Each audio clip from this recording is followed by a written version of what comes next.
Hello, I'm What's Kevin, up, Sam? and this is a Life Happens podcast. We're just gonna, chop it up and just like talk about for this week loneliness and Mm. isolation and Just just go right in there, man. being Just go alienated. right in there. You know, Yeah. it's I guess like a little bit more of like a very, I guess, like not really talked about subject, Oh yeah. like especially within like just like college in general. But um, I guess like we can talk a little bit about our own experiences. I think freshman year. Actually, to be honest with you, I did like a thing called like a pre-orientation. I did a thing called Jump, and it's basically like Johns Hopkins underrepresented like Oh, medical professions. Have you okay. heard of that? Yeah, no, I don't think I do jump anymore. Oh, really? It's basically like a program I meant did a for pre-O people. jump. hmm It's like meant for people that are basically like just underrepresented within the medical profession, and you just provide them with an opportunity to really just engage with like other people like them, and just like kind of create like I guess like a kind of a bit of like a friendship and like bonds within those people and like help them like kind of create a community. That's cool. So during that time, it was like right before orientation, like actual starting of school too. So I got to know like quite a bit of people. I got to actually meet like one of my really close friends at that time. Like, do I And know that person? his name is Julian Jackson. Yeah, I used to be pretty close with him. We got on a little bit distant, but like like I still respect the time. Yeah. And basically like during that time, I was like right off the bat, I definitely like was able to find a community. So I felt like very very lucky. Um, and I guess like from that point onwards, I also like propelled myself into like Filipino Student Association, which I'm really close with, and also within us two, we did like InterVarsity, which is basically like a Christian fellowship. So then like those three things, like I was able to find like three communities, bang bang bang, like right off the bat, and I guess like it was like very, I was able to find a community and find a close group of friends. Actually, along with that too, I had like a close group of friends freshman year just from my hall. Yeah. So like me and my A lot of people roommate, would have that. right? Me and my roommate Bebob, along with our the girl next door, Clara, and Tegan and Eva, who I'm like still close with. We actually hung out recently, and it was just like a fun. Like we were able to just have a community within like the proximity. It was kind of cool. So I feel like I was like very lucky to have um, that community and just like felt like a sense of belonging. Pre-O straight into Hall, into FSA, into like freshman year Right. was good for you. Yeah, definitely. Fall and spring, would you say? Like, Yeah. It wasn't like blessed for the time. most part, right? Yes. And then like actually one thing that kind of I guess shocked me was, do you know like, about BIT, like the bystander intervention training? They did like a clicker, which is like like they ask a question. You can either pick like A or B, and then basically the question was, do you feel like you have like a sense of belonging at Hopkins? And I was like, of course, my answer was like yes. Yeah, and then like later they showed the results. It was like 40% yes, 60% no. Oh my! I was like, pretty tragic. yeah, I got that was like Scary. that still sticks with me. Like it's kind of crazy. Yeah, but I guess that was like just my freshman year. You can talk a little bit about your freshman year. I can delve into like other parts too. Yeah. No, I think my freshman year, my fall was pretty great. Nice. I did rugby. So I was like Right. low key like a mini frat, and I was just like straight in. I was just like, wow, this is a meeting, just rough and tumble group of guys, and I was like really chill. I did acapella. I was just like, I just like did random things. I just like tried out for things in the beginning. I just like what I got into, I did. So I got a lot of clubs acapella, and I was like, yeah, twice a week. Mm-hmm. I wasn't really like, yeah, I was good. I really liked the people there. I didn't really hang out with them outside of acapella, but still, it was like a community, right? Awesome. And then I also did debate, which was cool. That was just like, wow. And that was like somewhat. It was just like I was in circles. Right. And I think most of my sense of belonging came from like the close friends I had that were in AMR too. So I had 3 really close friends. We were all like super tight, and we all hung out like every day and things like that. Awesome. But it definitely was a lot of it was honestly, I look back, like a lot of almost like a grouping out of convenience almost, where I think people, because they're looking for like groups, looking for people, they kind of cling to what they find. That was definitely the case. And I say that because I think in the spring that group I had just like for various reasons kind of drifted and fell apart a bit. And I think that combined with the fact that I was Just getting out of rugby a little bit. I think I was trying to distance myself from that lifestyle a little bit, just because like I was trying to take university and like Christian faith one on more seriously. I can't really do both things. It's hard to do both things at once, I'd say. For me personally, I'm not here to tell anyone what to do, but was it just like conflict of interest? Yeah, no, like, definitely. The things that they were you doing can't really. I feel like you can't really stagger a church hungover. That's not. It was like outside activity activities, from rugby, but with the same people. Yeah, with those people. No, just rugby by itself. There's nothing wrong. Just like that type of stuff. Yeah. No, going to church hungover is not. Don't do that. Don't do that, everyone. Not a good time. Not for my conscience, at least. So definitely combined with the fact that I kind of distance myself from that community in the spring. Plus, like spring, we're less active. Right. And we also got shut down, but that's and that combined with, I guess I dropped out of acapella like a third of the way through spring, just because I was like, it's too much time, and at that point I wasn't really enjoying it as much. Gotcha. And then debate, I was kind of doing it, but not really. And I found that like I didn't really have a lot of community. And my closest friends were in that group that I talked about. And then I kind of fell apart a bit. So like this, definitely like the latter 2/3 of freshman spring for me was pretty rough. I think I didn't feel as that bid training. I did not feel like I belonged anywhere. I didn't feel like I could have like a group of people to call my own. How do you think that made you like feel? Oh, that was not a good time. I definitely got mildly depressed at a point. There were days where I still have a vivid memory of when I was walking to the gym late at night, and I was like, I didn't talk to anyone today. I was kind of shocked by that. I was just like, wow, I just like didn't talk to anyone today. And I think day after day, definitely loneliness, and they talk about like loneliness can actually like shorten your lifespan, things like that. I was actually just like writing a little bit, and I was like talking about loneliness, and I was like, I saw that. Definitely a reason, like mentally, I think over time it really drags on you, wears on you. It drains. It's such a I think whereas people like to different capacities, there's introverts and extroverts, but we're meant to we're meant to socialize and we're meant to share emotional and social connection with people. It's so weird, right? It's like outside. It's an intangible. It's really an intangible. It's not like a physiological need. It's literally just it's like a social. It's literally a social need. But it's hard to like fathom that in your mind. If you think of yourself as a human, you just need food and water and just like a place for safety. But then like it's so hard to believe that there is a social need. Right. And then until you actually like 100%. Kind of lose that, to be honest, like you said. Yeah, you don't realize how important. I guess freshman fall was like a scramble to find people. So there was definitely always, no matter what. It was. Yeah. I still feel bad for the freshmen right now. That I'm just like dang, like because spring, the you're just like more like chilling, you're established, and I'll elaborate more into like spring, but okay, yeah, that we can talk about that. Some of it. But yeah, no, I think freshman fall definitely I was really and then over the summer like my situation changed because I was doing research here and I hung out with like the same people every day and it got much better and I got better mentally. Right. But definitely in terms of the effects of loneliness for me, I just definitely got mildly depressed. I lost motivation. My grades actually went down too. It was of my 2 semesters here. It's been my worst semester. Gotcha. And just all this and all that. I think really it gets to you. And I think in the second half, especially during the second half of the semester, I tried to like do the Hopkins way of just like covering up my problems by just diving into my studies. Did not work because like if you lose that motivation mentally, if you're not there, it's just over. Like you're just gonna stare at a page in the quiet room for like 3 hours and struggle to get through it. You gotta be mentally healthy. Like if you're mentally healthy, I think everything else kind of It was weird actually. Yeah. I think I'm like it's like a very weird phenomenon that happened in my life during like the time like. It was great, like freshman year. I guess like continuing with my story and adding on to what you were saying, but except to kind of the opposite point. Sophomore year, I felt like I had like a few close friends, but I never felt like I was able to actually like find a community. I think it's like because of like my close freshman friends, because the proximity was no longer there, because like we weren't like at the same place anymore. Yeah. It's hard to find commitment, and also like I guess our like circles of like where we are in our life, of like the activities we do, it just stopped overlapping. along with proximity, we just aren't in the same like activities per se.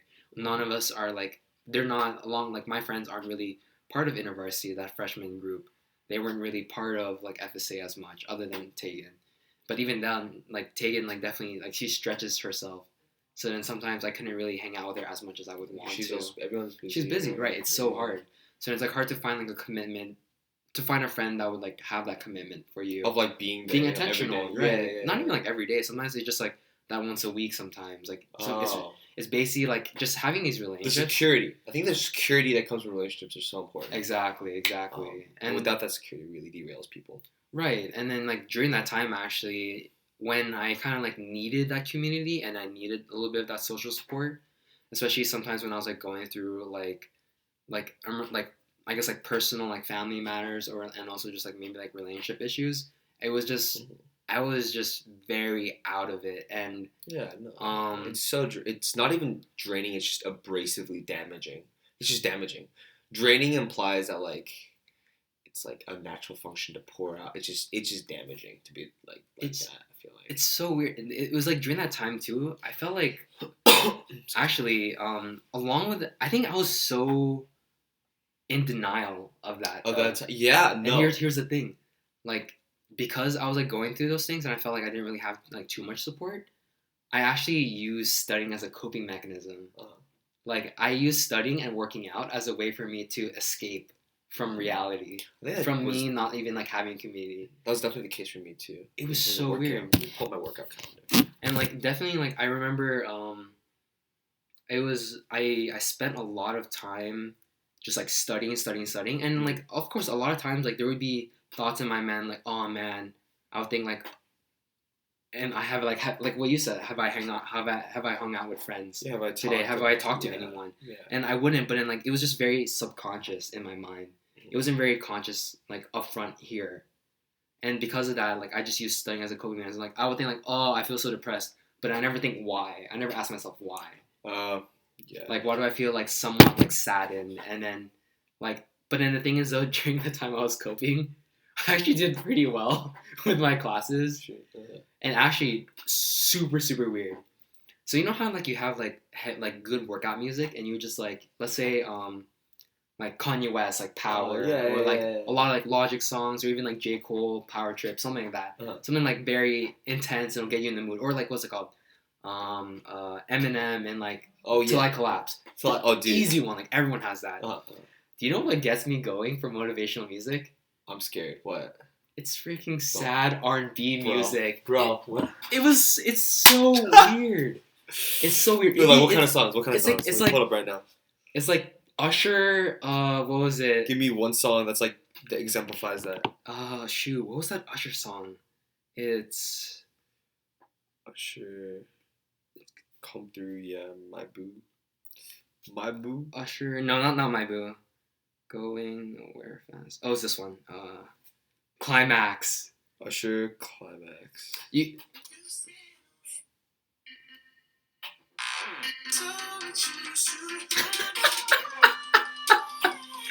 Here, I can see like emo squad like. Oh no.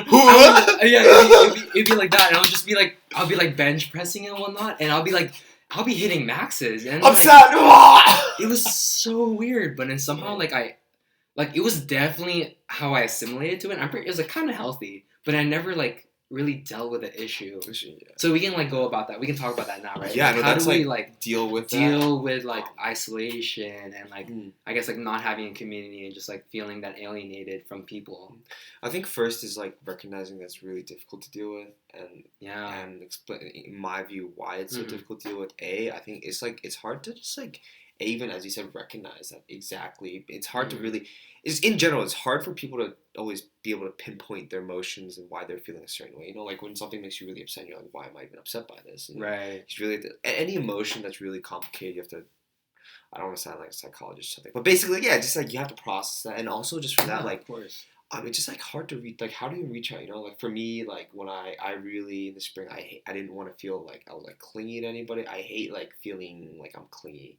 I didn't want to feel clingy, and I was just like, I just hate putting myself in that like position of like, look, like of like being vulnerable to someone. I need you you, know? basically. You want to hang out. Yeah. And it's hard because sometimes you Please just it's hang like out mixed. moment. Exactly. Yeah, I didn't want to That's be like like an that. indirect like plea to that other person. Like, yo, can we hang out? And it's like literally, it's kind of like it's definitely a lot of vulnerability that goes with it, even though there's like very little said. Especially when you are like mentally, you're a lot more vulnerable and like out even in that state, unstable. Yeah. You are. You pass me the water, by the way. Oh yeah. Thank you. I got you. Thank you. Yeah. And I think there's especially with guys too. I think in general we're just less able to process our feelings and recognize our feelings. Won't be. It's just not something that's really talked about much.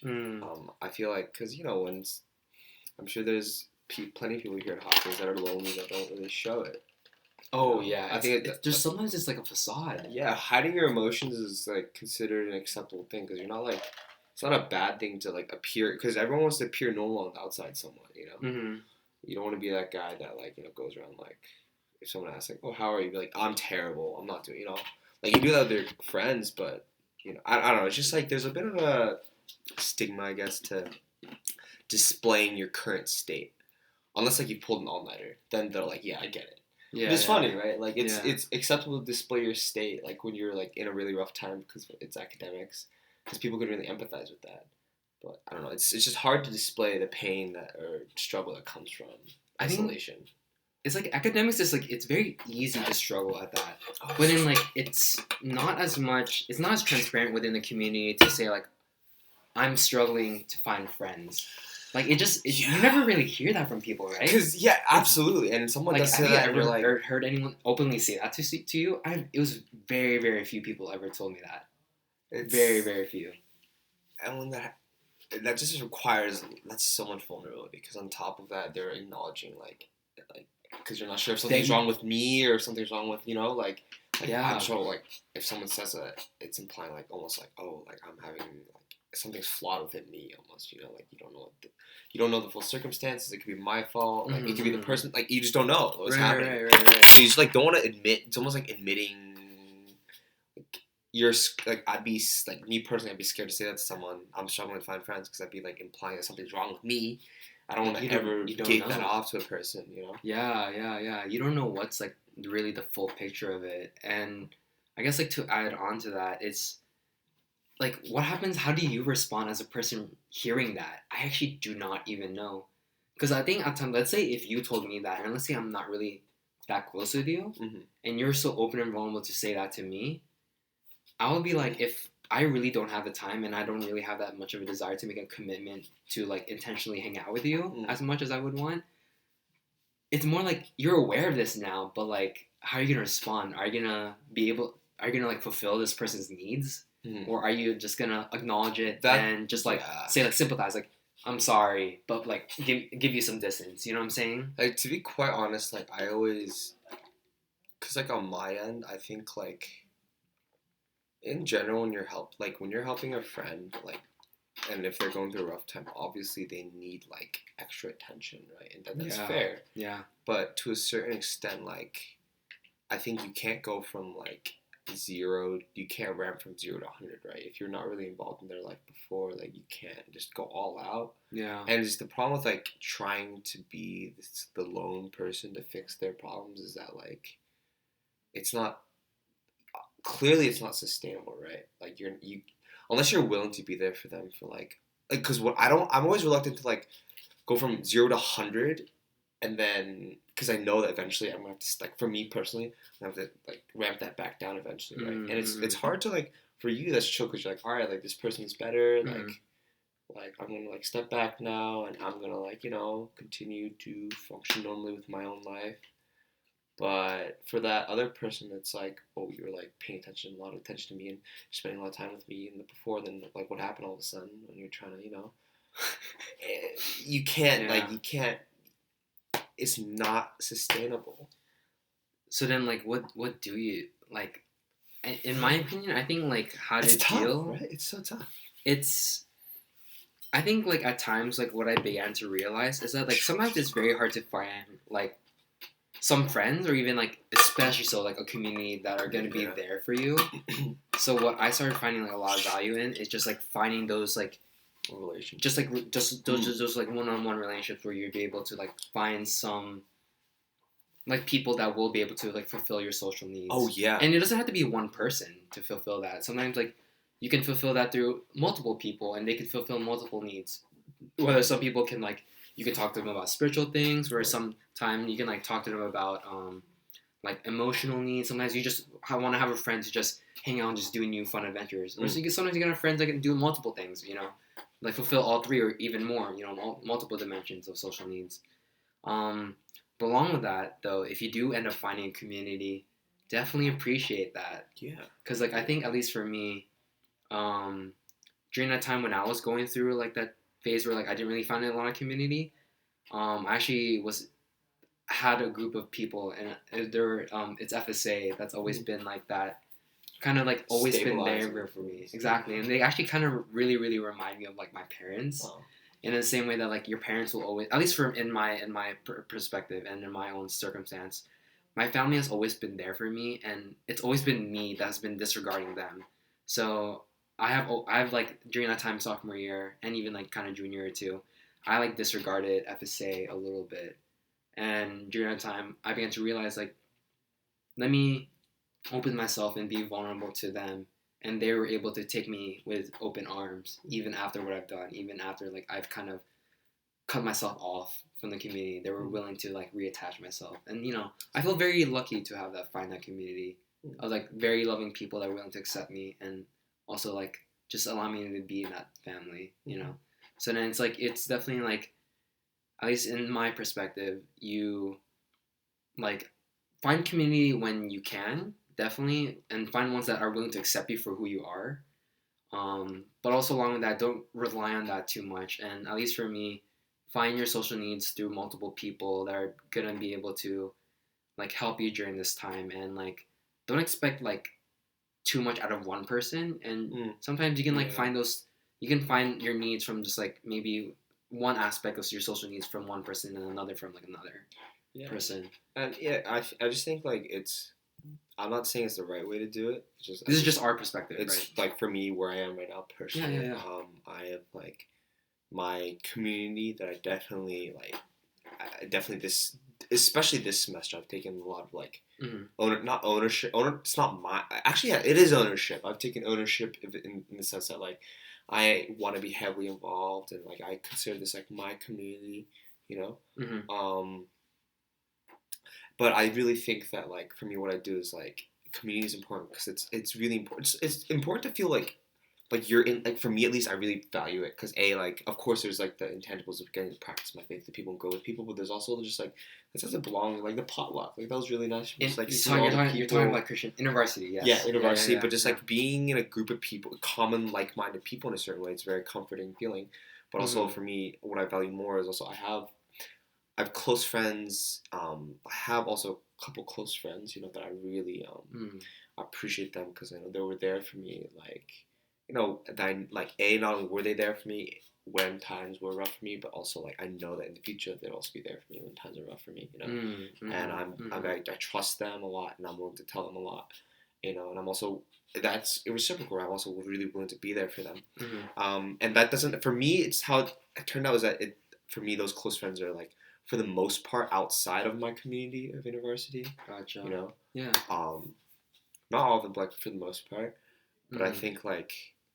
There's no like rule about whether they should be separate or together. That doesn't matter as much. But having community, but also having a balance of like people, one-on-one relationships that you really cherish, but also like having a group of people that you can like collectively be with and like have activities. It's always fun. Yeah, it's always a great time. Yeah, for sure. So just the light and the serious, and there's just life's a balance for me. You know. Yeah. That's one of my actually my dad's like favorite like lessons. He always tells me live life in balance, Kevin, and I'm like I was like. All right, Dad. Got it. It's more like this. All right, Dad. I'll make sure to eat my vegetables along with like my rice and meat. But then, like I started taking that full-heartedly for like a lot of things, social life, even just like how I balance like work-life schedule and whatnot. Of course, like we work a lot here at Hawkins and whatnot. But then like I make sure to spend time like doing fun things like this or like working out and whatnot. So I definitely try to live life in balance. Yeah. Yeah. So we hope that you found something found some insightful things within this time. We appreciate you guys just being here and just thanks. Yeah. Peace. Peace.